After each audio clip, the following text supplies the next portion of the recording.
राजकुमारी जी ने खुद ही वो लिबास संदूक से निकाल कर पहन लिया जो उन्होंने जब वो आपसे पहली बार मिली थी तो पहना हुआ था। फिर उन्होंने कमर से तलवार लगाई और बैठकर एक रुक्का लिखा और मुझे देते हुए कहा कि मैं छुपने की कोशिश करूंगी। अगर कामयाब हो गई तो तुम ये खत किसी हिंदू अफसर फौज को दे देना, फिर तुमको कोई भी नुकसान ना पहुंचाएगा, और अगर मैं छुप ना सकी तो खुद ही तुम्हारी सिफारिश कर दूंगी। फिर मुझसे खुदा हाफिज कहकर यह ताकीद भी की कि खबरदार अपनी जगह से जुम्बिश न करना, वरना बना बनाया खेल बिगड़ जाएगा।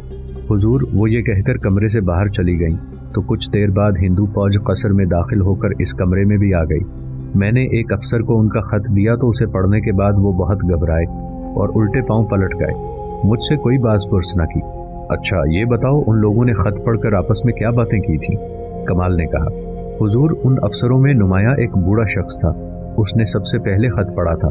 सकीना ने कहा, और वो खत पढ़कर बड़ा रंजीदा होकर बोला था कि अफसोस, हम तो खुश थे कि हम मुसलमानों को धोखा दे चुके हैं, मगर क्या खबर थी कि हम मुसलमानों को फरेब देने की बजाय खुद उनसे फरेब खा रहे हैं। उधर तो मुसलमानों ने हमें कसर से निकाल कर टाला और इधर उस बदकिस्मत लड़की को कुतुबुद्दीन ऐबक की लश्करगाह की तरफ भेज दिया। हाँ ये भी तो बताओ, कमाल ने कहा, कि राजकुमारी ने भी बवक्ते रवानगी कोई बात कही थी? हाँ हुजूर, बवक्ते रवानगी उन्होंने जो जुमले अदा किए थे वो बड़े दर्दनाक थे। सकीना ने कहा, उन्होंने कहा था कि अपने आका को कह देना कि मैं मजबूरन यहाँ से जा रही हूँ और अपने दिल पर जिंदगी भर के लिए उनकी मोहब्बत के दाग लिए जा रही हूँ। ये सुनकर कमाल माहिए बेआब की तरह तड़पने लगा। उसे यूं महसूस हो रहा था जैसे किसी ने उसके दिल में खंजर भोंक दिया हो। उसकी जबान से बेसाख्ता ये अल्फाज निकले, वाकई तुमने सच कहा, हालात और किस्मत ने मजबूर कर दिया, वरना वो कभी मुझे छोड़कर इस कसर से बाहर ना निकलती। पता नहीं वो यहाँ से निकलकर कहाँ गई है, किन जंगलों और पहाड़ों में कैसी परेशान सरगर्दा फिर रही है। ए अल्लाह ताला, तू उसकी मदद फरमा, उसे जालिम हिंदुओं के पंजे से बचा। ए खुदाए वहदहु ला शरीक, उस राह रास्त की जोया को जिसके फिराक में मेरी बुरी हालत है मुझसे मिला दे। ए अल्लाह ताला, वो बुत परस्ती के कुफ्र से जान छुड़ाकर दीन मुबीन इस्लाम की आगोश में आने की मुतमन्नी है। तू उसे अपनी मेहरबानी और फजलो करम के दामन में जगह दे। मैं तेरे मुबारक नाम से उसकी तलाश के काम का आगाज करता हूँ। तू ही मुझे कामयाबी और कामरानी से हमकिनार करने वाला है। ऐ मेरे रब्बुल इज़्ज़त, मेरी दस्तगीरी फरमा। इन पाकीज़ा ख्यालात ने कमाल की खोई हुई इत्मीनान और सुकून की दौलत उसे लौटा दी। उसका दिल कवी हो गया। वो उठकर बैठ गया और सकीना को मुखातिब करके कहने लगा, तुम काफूर से कहो कि सरदार निजामुद्दीन को अपने हमरा ले आए। सकीना दौड़ती हुई गई और ख्वाजा सरा काफूर को सरदार निजामुद्दीन को बुलाने के लिए भेज दिया। सरदार निजामुद्दीन अभी तक ड्योढ़ी पर मौजूद था। तलबी का हुक्म मिलते ही फौरन हाजिर हो गया। कमाल ने सरदार निजामुद्दीन से मुखातिब होकर कहा, भाई जो होना था हो चुका, अब इस पर रंजो गम करना बेकार है। अब हमें चाहिए कि राजकुमारी को तलाश करने के लिए फौरी इक़दामात करें। क्यों, तुम्हारी क्या राय है? आप दुरुस्त फरमा रहे हैं, सरदार निजामुद्दीन ने कहा। अब तक तो लश्कर कुफार के सब कसर से बाहर निकलने का मौका ही ना मिला था। अब बफज़ले ताला कोई खतरा बाकी नहीं रहा। आपका ये हकीर जानिसार अभी राजकुमारी साहिबा की तलाश में रवाना हो जाता है और खुदा के फजलो करम से उम्मीद रखता है कि उनको बखैर आफियत वापस लाकर ही हाज़िर खिदमत होगा। मेरी ख्वाहिश तो ये थी, कमाल ने कहा, कि मैं इस काम को खुद सरंजाम देता, और दरअसल ये काम मुझे ही करना चाहिए था। लेकिन तुम वाकिफ़ ही हो कि मुझे सिपा सालार आज़म मलिक कुतुबुद्दीन ऐबक ने सुल्तान मोहम्मद गौरी को रुखसत करने उनके हमरा लाहौर भेजा था। मैं सुल्तान को रुखसत कराया हूँ, और अब चूंकि सिपा सालार आज़म कुफ़ार राजाओं पर शानदार फतहयाबी के बाद दिल्ली तशरीफ़ ला रहे हैं और आज ही कल में यहाँ पहुँचने वाले हैं, इसलिए मैं आइंदा कुछ रोज़ दिल्ली से बाहर नहीं जा सकता। सिपा सालार आज़म की आमद के बाद मुझे रिपोर्ट पेश करनी है, इसलिए मजबूरन अपने फ़राइज़ की अदायगी का बार तुम पर डाल रहा हूँ। अब आपने ये खिदमत मेरे सुपुर्द कर दी है, सरदार निज़ाम ने कहा, तो आप बिल्कुल मुतमईन रहें। मैं अपनी बेहतरीन कोशिशें सर्फ कर दूंगा और इंशाअल्लाह कामयाबी हासिल करके रहूँगा, क्योंकि ना तो अभी इस वाक़े को कोई ज़्यादा दिन गुजरे हैं और ना अब हिंदू फ़ौज कुर्बो जवार के इलाके में कहीं मौजूद है। अब मैं तुम्हें मज़ीद कुछ ना कहूँगा, कमाल ने कहा। तुम खुद हर बात से वाकिफ़ हो, बड़ी होशमंदी और सूझबूझ से काम लेना। मैं ये बात नापसंद करता हूँ कि इस मामले की खबर दूसरों को हो। मैं पूरी एहतियात और राजदारी से काम लूँगा, सरदार निज़ाम ने कहा। इस वक्त तक मैं और इस हरम सरा के मकीनों के अलावा किसी को कानो कान इस राज का इल्म नहीं। इंशाअल्लाह आइंदा भी मुकम्मल राजदारी बरती जाएगी। हाँ तो भाई ये तो बताइए कि आपको हरचंद राय के कसर पर हमला करने का हाल क्यों कर मालूम हुआ? अजीज भाई, मुझे इसकी खबर एक परोहत ने दी थी, कमाल ने कहा, और मैं सख्त हैरान और परेशान इंतहाई तेज रफ्तारी से रवाना हो गया था। एक परोहत ने आपको इसकी खबर दी? सरदार निजामुद्दीन ने हैरान होकर कहा। यकीनन अल्लाह ताला ने उसे इस नेकी की तौफीक बख्शी, कमाल ने कहा, वरना एक हिंदू परोहत किसी मुसलमान को ऐसी खबर दे शायद नामुमकिन है। क्या आपने उस परोहत को देखा था? सरदार निजाम ने बड़े अदब व एहतराम से इस्तफसार किया। वो सबसे पहले तो मुझे ही से मिला था, कमाल ने कहा। हमने शाम को एक जगह कैंप कायम किया तो वो मेरे पास आया और ये खबर दी। क्या आप उस परोहत की सूरत और सिन वगैरह के बारे में कुछ बता सकते हैं? सरदार निजाम ने एक और सवाल किया। एक बुलंद कामत जसीम बूढ़ा शख्स था, कमाल ने कहा, वहशियों की सी सूरत, सर के बाल लंबे लंबे थे और दाढ़ी भी बहुत बड़ी हुई थी। सिर्फ उसके सर और दाढ़ी के सफ़ेद बाल उसे बूढ़ा साबित करते थे, वगरना उसकी सेहत खासी अच्छी थी। वो एक तंदुरुस्त और तवाना आदमी था। ये परोहत कुछ अजीबोगरीब शख्सियत का मालिक है, सरदार निजाम ने कहा। पता नहीं ये शख्स जिन्नात में से है या कोई शैतान है। मंदिर के वाक़े में ये शख्स शामिल था और वहाँ हमारी आंखों के सामने से यूं गायब हो गया था जैसे ज़मीन में समा गया हो या आसमान पर उड़ गया हो। फिर उसी ज़ाते शरीफ ने क़लअ बदाऊं में पहुंचकर हरचंद राय को वरगलाया और उससे आपके कसर पर हमला करा दिया। अब पता चला है कि आपको कसर पर हरचंद राय के हमले की खबर देने भी वही पहुंचा था। वाकई ये अजीबोगरीब मामला है, कमाल ने कहा। मैंने भी ये सोचा था कि एक परोहत का ऐसी खबर रसानी से क्या ताल्लुक़ हो सकता है। अब भी मेरी समझ में कुछ नहीं आता। मैं उसे रुख्सत ना करता तो अच्छा था, लेकिन जब वो इस कदर होशियार और गहरा आदमी है तो अब उसे दस्तयाब करना तो दूर की बात है, हम उसकी गर्द तक नहीं पा सकते। खैर, अब हम उसे फरामोश कर देते हैं। वो कोई भी हो, हमें उसकी फिक्र नहीं। मगर हाँ, तुम ज़रा ख्याल रखना, अगर कभी इत्तफाकन भी वो राजदारों की पोट मिल जाए तो उसे मुझ तक ले आना। जनाब, अब वो मक्कार हमें शायद ही मिल सके, सरदार निजाम ने कहा। कैसा गजब का आदमी है। खैर, अब उसके किस्से को छोड़ देते हैं, कमाल ने कहा। आज रात तुम आराम करो और अपनी थकन दूर कर लो। आज रात मैं बाहर निकलकर उसे तलाश करता हूँ। कल सुबह तुम पूरी सरगर्मी और तंदही से उसकी तलाश के काम में मशगूल हो जाना। मेरी राय में इस वक्त आपका इस मकसद के लिए बाहर निकलना लोगों को शुकूक व शुबहात में मुब्तला कर देगा। आपकी बजाय मैं खुद इस वक्त राजकुमारी की तलाश के लिए रवाना हो जाता हूँ। मैं उनकी तलाश के काम में कामयाब हो जाऊँ तो ये मेरे लिए राहत व आराम का बायस होगा। मुझे हमेशा से आपकी सरपरस्ती हासिल रही है। इस मौके पर मुझे अपने आसाइश व आराम को नज़रअंदाज कर देना चाहिए, कमाल ने कमाल मुसर्रत से कहा। अच्छा, खुदा हाफिज, फी अमानिल्लाह। अब इस काम में ताख़ीर नहीं होनी चाहिए क्योंकि ये तलाश के लिए मुनासिब वक्त है। सरदार निजाम सलाम करने के बाद रुखसत हो गया तो उसकी रवानगी के बाद कुछ देर तो कमाल उसी तरह अपनी जगह बैठा रहा, फिर खुद ही हरम सरा से बाहर निकला। कई अफसर ड्योढ़ी में उसका इंतजार कर रहे थे। कमाल ने सब कैदियों की हिफाजत और उनके लिए खाने पीने की अशिया फराहम करने का हुक्म दिया। साथ ही मुसलमानों में से जो ज़्यादा मजरूह और ज़ख्मी हों उनकी तसल्ली बख्श इलाज और उनकी आसाइश के लिए बेहतर इंतजामात करने का हुक्म भी दिया। फिर अफसरों को बताया कि बादज़ नमाज फ़ज्र हम सब सिपहसालार आज़म मलिक कुतुबुद्दीन ऐबक की पेशवाई के लिए रवाना होंगे, जो हांसी के रास्ते दिल्ली तशरीफ़ ला रहे थे। गरज ये कि अफसरान फ़ौज को मुख्तलिफ हिदायत देकर कमाल ने सबको रुखसत किया और हरम सरा में लौटकर उसी कमरे में मसहरी पर आ लेटा जिसमें राजकुमारी मुकीम थी। वो रात भर राजकुमारी के तसव्वुर में महव रहा। उसकी सारी रात बेकरारी और बेचैनी में बसर हुई। फिर वो नमाज फ़ज्र की अदायगी के बाद हरम सरा से बाहर आया और राजकुमारी की मुलाकात के ख्याल से जैसा खुश दिल्ली तक आया था, अब राजकुमारी की जुदाई और गुमशुदगी के सबब रंजो गम के शिकंजे में गिरफ्तार उदास उदास सिपहसालार आज़म मलिक कुतुबुद्दीन ऐबक की पेशवाई के लिए हांसी की तरफ रवाना हुआ। राजकुमारी को कसरे कमाल से फरार हुए तीसरी रात थी। सरदार निजामुद्दीन उसकी तलाश में जंगलों और बयाबानों की खाक छानता रहा और अभी तक तलाश में महव है, मगर राजकुमारी की दस्तयाबी तो दूर की बात थी, किसी ने उसकी निशानदही तक न की। दरअसल राजकुमारी के नामो निशान से कोई वाकिफ तो तब होता जब वो राजकुमारी से मिलता या उसे देख ही लेता। वो जिस रात कसरे कमाल से निकली थी उस पर लश्कर कुफार की गिरफ्त में आने का इस कदर खौफ गालिब था कि वो रात ही रात में एक मंजिल से काफ़ी ज़्यादा मुसाफत तय करके सूरज तुलू होने से कबल एक घने जंगल में पहुंच गई थी।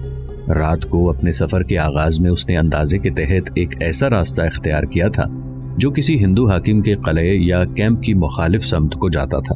वो दिल को मजबूत करके रात के वक्त तो सफर करती और सारा दिन किसी गुंजान जंगल या पहाड़ की घाटियों में गुजारती थी। इस नाजुक अंदाम लड़की ने 2 दिन और 2 रातें बेआबाद, सुनसान और दहशतनाक मकामात पर इस कैफियत में बसर किए थे कि बसा औकात वो अपने साए से भी डर कर सहम जाती थी। दरिंदों और कज़ाकों के डर और खौफ के अलावा तन्हाई की अजियत ने उसे अजहद परेशान कर रखा था और वो डरी डरी सहमी सहमी सी आज सरे शाम से ही जंगल में इंसानी आमदो रफ्त की पगडंडियों से बचती बचाती दरख्तों की आड़ में आहिस्ता आहिस्ता घोड़े पर सवार जा रही थी। गुप्त अंधेरी रात में जानवरों की वहशतनाक आवाजों में इजाफा होता जा रहा है और अब कई रोज के होलनाक सफर ने उसे इस हद तक थका दिया है कि वो अपनी गिरफ्तारी, कत्ल और मुसीबत के हर पहलू से बेनियाज होकर किसी ऐसी पनाहगाह की तलाश में है जहां चंद घंटे आराम कर सके। यकायक चलते चलते अपने दाएं जानिब रोशनी की झलक देखकर वो एक गुंजान दरख्त तले खड़ी हो गई और उसके दिल में तरह तरह के ख्यालात आने लगे। रोशनी बहुत दूर थी, इसलिए वो ये समझने से कासिर थी कि ये कैसी रोशनी है। उसने अपने घोड़े का रुख रोशनी की तरफ कर लिया, लेकिन चंद कदम बढ़ने के बाद वो रुक गई और ये सोचने लगी कि ये रोशनी किसी फौजी कैंप की भी हो सकती है और ये कैंप दुश्मनों का भी हो सकता है और दोस्तों का भी। फिर ये रोशनी कज़ाकों के किसी गिरोह के पड़ाव की भी हो सकती है। उसने खड़े खड़े मुख्तलिफ कयासात पर गौर किया और आखिरकार इस नतीजे पर पहुंची कि रोशनी की हकीकत मालूम करने के लिए उसके करीब जाए। ये ख्याल करने के बाद कि घोड़े के टाप की आवाज़ दूर से सुनी जा सकती है, वो घोड़े से उतरी और उसे एक सरसब्ज जगह पर बांधकर पैदल ही रोशनी की तरफ चली। वो जगह जगह रुक रुक कर चारों तरफ देखकर कदम बढ़ाते हुए रोशनी की समत चलती रही। अभी वो रोशनी से कुछ फासले पर थी कि यकायक एक हमवार सड़क आ गई। सड़क के बाज आसार से पता चलता था कि करीब ही कोई आबादी है जहां ये सड़क जा रही है। रात खासी गुजर गई थी, इसलिए सड़क पर किसी राहगीर की आमदो रफ्त का इम्कान नहीं था। राजकुमारी सड़क के किनारे किनारे आगे बढ़ती रही। कुछ दूर चलकर ऐन सड़क पर एक बड़ा सा फाटक लगा हुआ नजर आया। फाटक बंद था। राजकुमारी पिछले पांव पलटी और सड़क पर अलग हटकर एक दरख्त की आड़ में थकान से चूर बैठ गई। वो देर तक सर झुकाए इसी तरह बैठी रही। उसे अपनी इस मुसीबत पर रोना आ रहा था। उसने लाख जब्त करना चाहा, लेकिन उसकी आंखों से आंसू बह निकले और वो दिल ही दिल में ख्याल करने लगी कि मेरी बदकिस्मती ने मुझे किस मुसीबत में मुब्तला कर दिया है। इस वसीओ अरीज दुनिया में मेरा कहीं ठिकाना नहीं रहा। मैं कब तक इंसानों से छुपकर जानवरों की तरह जंगलों और बेआबाद जगहों में शबो रोज गुजारती रहूंगी। मेरी नजरों के सामने एक इंसानी आबादी है, लेकिन अफसोस मैं वहां भी नहीं जा सकती। कौन जाने वहां मेरे साथ क्या सानेहा पेश आ जाए, यहाँ के लोग मेरे साथ कैसा सलूक करें। क्या पता ये मुसलमानों की आबादी हो और कौन जाने यहाँ के मुसलमान कमाल और सकीना की तरह नेक उतबार, पाकबाज, खुश अखलाक और अच्छे इंसान हों। एक मजबूर और लाचार बेकस औरत के हाल पर रहम करें या इस बेकस औरत को सताएंगे। इस वक्त मुझ पर वो वक्त पड़ा है जो खुदा किसी दुश्मन पर भी न डाले। इस गुप्त अंधेरी रात में, इस दहशतनाक जंगल में मुझसे अकेली खानमा बर्बाद और बेकस औरत को मौत ने भी फरामोश कर रखा है। क्या ही अच्छा हो कि मुझे एक ही बार मौत आ जाए ताकि मैं इस हर लम्हा मरने के अजाब से छूट जाऊं। इस वक्त मेरी समझ में नहीं आता कि मैं क्या करूं, कहां जाऊं। अगर मुझे इसी आलम में बैठे बैठे सुबह हो गई तो मेरे हक में मजीद बुरा होगा। मैं कहां जाकर छुपूंगी और क्यों कर छुपूंगी, क्योंकि इस वक्त तो मेरी हालत यह है कि मैं ज़ौफ और नातवानी के सबब जुम्बिश तक करने की ताकत नहीं रखती। गालिबन मेरी जिंदगी के दिन पूरे हो चुके हैं। राजकुमारी के ख्यालात महवे परवाज थे।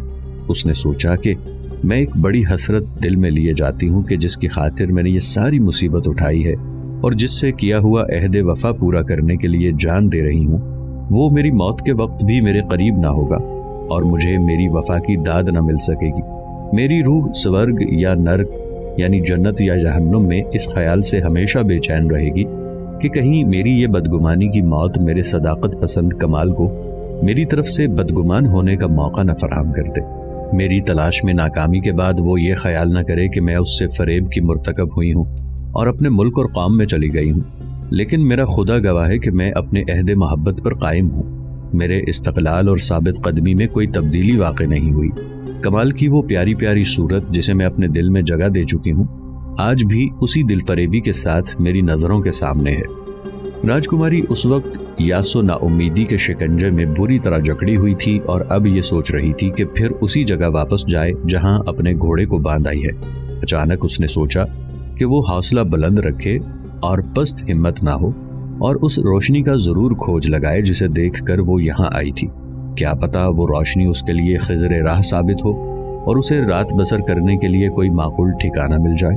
ये सोचकर राजकुमारी रोशनी की जगह का अंदाजा करके सड़क छोड़कर दाएं समत चली और जल्द ही बुलंदी पर वाक़े एक छोटी सी खूबसूरत इमारत के करीब पहुंच गई। वो उस इमारत की सीढ़ियां चढ़ने लगी। उसने अपनी तलवार को कमर से खोलकर हाथ में ले लिया था। वो सीढ़ियां चढ़कर एक हमवार सहन में आ गई तो उसने सामने इमारत का दरवाजा बंद देखा। वो दबे पांव दरवाजे के करीब पहुंची और पट से लगकर खड़ी हो गई। उस वक्त उसकी हालत ये थी कि कमजोरी और नातवानी ने उस पर गलबा हासिल कर लिया था। उसे सांस लेने में दिक्कत महसूस हो रही थी और मारे खौफ के उसके हाथ पांव कांप रहे थे। वो कुछ देर यूं ही खड़ी रही। जब उसके कानों में किसी तरफ से कोई आहट तक न आई तो मजबूरन वो उस जगह से हटकर चारदीवारी से मुल्हिक दूसरी तरफ बढ़ी। यकायक उसके कानों ने कोई आवाज सुनी। वो चौंकी और बड़े गौर से कान लगाकर आती हुई आवाज को सुनती रही। चूंकि उसके दिलो दिमाग पर खौफ और दहशत छाए हुए थे, इसलिए वो समझ न पाई कि ये कैसी आवाज है और किस तरफ से आ रही है। उसने 4-6 कदम आगे बढ़कर आवाज सुनने की कोशिश की तो यहाँ उसे साफ आवाज सुनाई थी। कोई शख्स कुछ पढ़ रहा था और राजकुमारी के कान इससे आशना थे। उसने जहन पर जोर देकर याद किया कि वो इस तरह कुछ पढ़ते हुए किसे कब और कहाँ देख और सुन चुकी है, और यकलख्त उसे याद आ गया कि उसने कमाल और सकीना को बारहा यही कुछ पढ़ते सुना और देखा है, और दोनों ने उसे बताया था कि वो कुरान मजीद पढ़ रहे हैं। यही वो किताब है जो खुदा ने कमाल और सकीना के नबी बरहक सल्लल्लाहु अलैहि वसल्लम पर नाजिल फरमाई है। सकीना रोजाना अपनी इस मुकद्दस किताब को पढ़ा करती थी और कमाल भी। इस वक्त भी कोई शख्स बिल्कुल कमाल ही की तरह कुरान मजीद पढ़ रहा था। अलबत्ता ये फर्क था कि कमाल की आवाज में कुव्वत और ताजगी थी, तो इस शख्स की आवाज बताती थी कि वो कोई सिन रसीदा शख्स है। राजकुमारी ने इमारत का बगौर मुशाहिदा किया तो उसे पता चल गया कि ये मस्जिद है और सिन रसीदा शख्स मस्जिद में बैठा या मस्जिद से मुल्हिका अपने हुजरे में बैठा तिलावत कुरान पाक कर रहा है। राजकुमारी ने सोचा कि इस वक्त इस शख्स की इबादत गुजारी नुमाइशी नहीं हो सकती। ये शख्स यकीनन कोई नेक शख्स है जो अपने माबूद हकीकी के हुजूर में झुका हुआ है। अगर मैं इसे अपनी मुसीबत की कहानी सुना सकूं तो लाजमन वो मेरी मदद करेगा। फर्ज किया जाए कि वो मेरी मदद ना भी करे तो भी मुझे कोई नुकसान हरगिज न पहुंचाएगा, क्योंकि खुदा से डरने वाला शख्स कभी किसी पर जुल्म सितम रवा नहीं रखता। इस ख्याल ने राजकुमारी के दिल को कव्वी कर दिया और उसने मजीद चंद कदम आगे बढ़कर एक जरा सी खुली हुई खिड़की जिससे आती हुई रोशनी उसने दूर से देखी थी, उससे अंदर झांका तो उसे एक सिन रसीदा बुजुर्ग बड़ी महवियत के आलम में कुरान खानी में मसरूफ नजर आए। राजकुमारी मुंतजर रही कि बुजुर्ग कुरान खानी से फारिग हों तो उनसे कुछ कहे। कुछ देर बाद बुजुर्ग जूं ही खामोश हुए, राजकुमारी ने जुर्रत से बाआवाज़ बुलंद बड़ी दर्दनाक आवाज से कहा कि ए मुक़द्दस बुजुर्ग, मैं एक तबाह हाल इंसान हूँ और अपनी शामत आमाल के तहत इस वक्त सख्त मुसीबत में गिरफ्तार हूँ और आपसे पनाह की तालिब हूँ। राजकुमारी ने अभी यही जुमले कहे थे कि किसी ने घबराहट के आलम में फौरन खिड़की खोलकर कहा, क्यों भाई, खुदा तुम्हारे हाल पर रहम करे, तुम किस मुसीबत में मुब्तला हो? तुम्हारी इस कदर बेकरारी का क्या सबब है? तुम इस मुल्क के रहने वाले मालूम नहीं होते, फिर यहाँ इस वक्त अंधेरी रात में कहाँ से आ रहे हो? अफसोस, मुझे सख्त ज़ौफ और नातवानी महसूस हो रही है। राजकुमारी ने कहा, इसलिए मैं यहाँ खड़े खड़े अपनी सरगुज़श्त बयान करने से कासिर हूँ। दरवाजे की तरफ आओ, बुजुर्ग ने कहा, मैं दरवाज़ा खोलता हूँ। ये कहकर बुजुर्ग दरवाजा खोलने लपके तो उधर से राजकुमारी भी दरवाजे पर पहुंच गई। दरवाजा खुला और राजकुमारी अंदर आ गई और बुजुर्ग को सलाम करके उनके कुर्ते के दामन को आंखों से लगाने लगी। बुजुर्ग एक मियाना कामत नहीफुल जुस्सा शख्स थे जिन्होंने एक बड़ा सा कुर्ता पहन रखा था और उनके सर पर एक मुदव्वर इमामा भी था। बुजुर्ग ने मुसाफे के लिए अपना हाथ आगे बढ़ाया और मुसाफा करके कुछ हैरान से हो गए। फिर उन्होंने मस्जिद का दरवाजा भेड़कर अपने हुजरे की तरफ इशारा करते हुए कहा, चलो वहां चलकर बैठते हैं। राजकुमारी बड़े अदब व एहतराम से उनके पीछे चलने लगी। चंद कदम पर हुजरा था, दोनों वहां पहुंचकर बैठ गए। बुजुर्ग ने हैरत से राजकुमारी की तरफ देखा और बोले, ए लड़की, تیری دردناک آواز نے مجھے اس قدر متاثر کر دیا تھا کہ میرا دل بے چین ہو گیا اور مجھے اس کا ہوش نہ رہا کہ یہ تمیز کروں کہ میں نے کسی مرد کی آواز سنی ہے یا عورت کی۔